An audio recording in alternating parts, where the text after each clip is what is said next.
नमस्कार, मैं RP Tulsiyan Delhi university में कॉमर्स के प्रोफेसर हूँ और वॉइस की गवर्निंग बॉडी के मेंबर हूँ। आज का हमारा विषय रहेगा फाइनेंस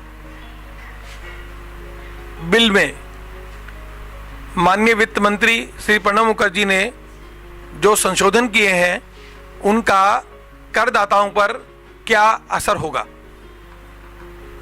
हर वर्ष यह बजट 28 फरवरी को प्रस्तुत किया जाता है, लेकिन इस बार उत्तर प्रदेश, पंजाब, उत्तराखंड आदि क्षेत्रों में इलेक्शन होने के कारण यह बजट 16 मार्च को पार्लियामेंट में प्रस्तुत किया गया। इस बजट की मुख्य बातें इस प्रकार हैं।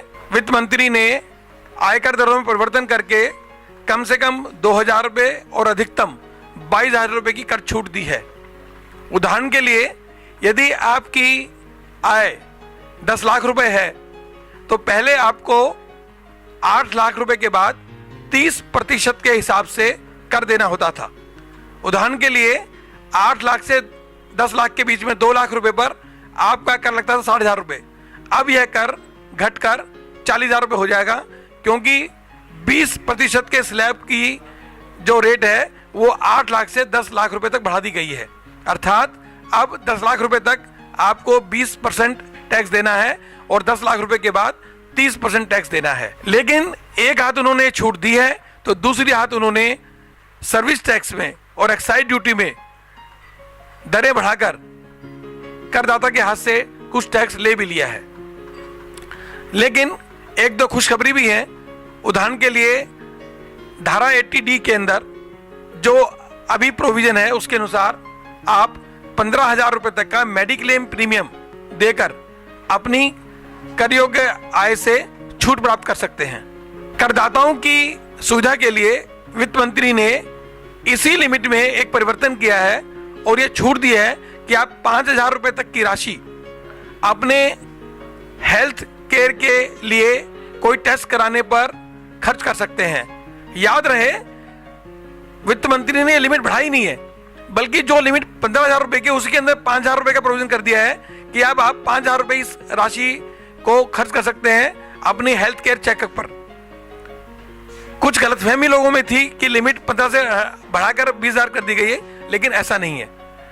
दूसरी छूट आपको इसमें यह मिली है कि 15,000 रुपए की जो राशि पहले थी मिनिमम प्रीमियम की, वो क्रॉस चेक से ही पेमेंट करनी थी, लेकिन ये 5,000 रुपए तक की राशि जो आप हेल्थ केयर पर खर्च करेंगे ये आप नकद के रूप में भी भुगतान कर सकते हैं। तो यह एक ऐसी छूट है जो प्रत्येक करदाता, क्योंकि उसे कहीं न कहीं बीमारी के कारण अपना हेल्थ चेकअप कराना पड़ता है, टेस्ट करवाने पड़ते हैं, तो 5,000 रुपए की वह छूट अपनी आय से ले सकता है।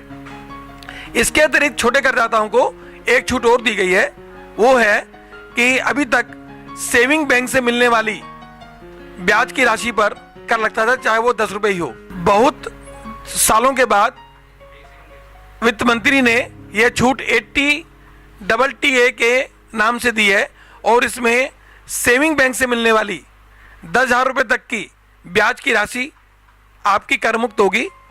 अर्थात पहले यह आपकी कुल आय में जुड़ेगी और फिर 80AA नए सेक्शन के आधार पर 10,000 रुपये तक की अधिकतम राशि घटेगी।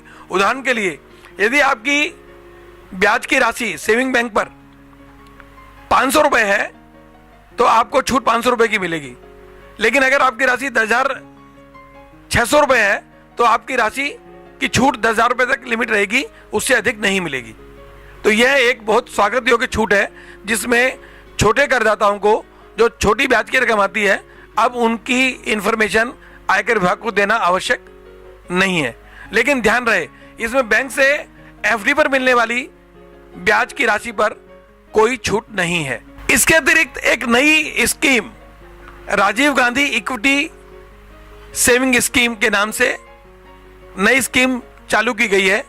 इसमें 10 लाख रुपए की आय के करदाताओं को यह छूट दी गई है कि यदि वो शेयर मार्केट में इनिशियल पब्लिक ऑफरिंग के थ्रू इन्वेस्ट करते हैं तो 50,000 रुपए तक की इन्वेस्टमेंट पर 50% छूट मिलेगी।